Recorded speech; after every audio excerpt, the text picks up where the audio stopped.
નમસ્કાર મિત્રો, આપનું સ્વાગત છે અમારી યુટ્યુબ ચેનલ ગુરુ માસ્ટરજીમાં. નવા હો તો ચેનલને સબસ્ક્રાઈબ, લાઇક અને શેર કરતા રહેજો.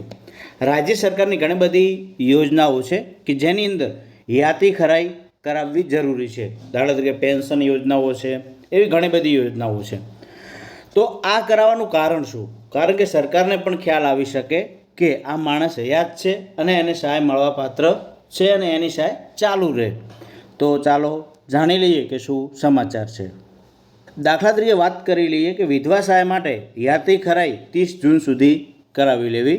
ગંગા સ્વરૂપા માટેની આર્થિક સહાય મેળવવા યાતિ ખરાઈની કામગીરી મિત્રો અત્યારે લગભગ દરેક જિલ્લામાં શરૂ થઈ હશે.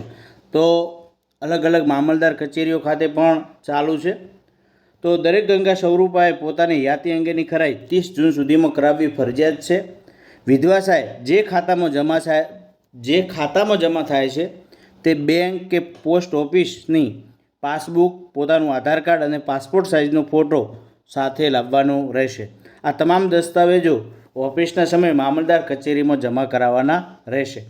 એટલે કે તમારે જેની અંદર પૈસા જમા થતા હોય છે એ તેની પાસબુક, તમારું આધાર કાર્ડ અને પાસપોર્ટ સાઇઝનો ફોટો એ તમામ લઈ અને તમે તમારા પૈસા જે કચેરીએ જમા કર્યા હોય એ મામલતદાર કચેરીએ જઈ અને આપ યાતિમાં ખરાઈ કરાવી શકો છો. જ્યારે બીજી ઘણી બધી દાખલા તરીકે પેન્શન મળતું હોય સરકારનું, તો એની અંદર પણ એ યાતિ કરાવવી પડતી હોય છે. તો લગભગ પોસ્ટ ઓફિસમાં તેની અથવા તો જાતે ડિજિટલી પણ એ થતી હોય છે યાતિ, તો એ પણ આપ કરાવી શકો છો. એટલે ખાસ આ યાદ રાખવાનું છે કે 30 જૂન સુધી જે યોજનાની અંદર યાતિ કરાવવી જરૂરી છે તેની અંદર યાતિ કરાવી લેવી જોઈએ. થેન્ક યુ, આભાર.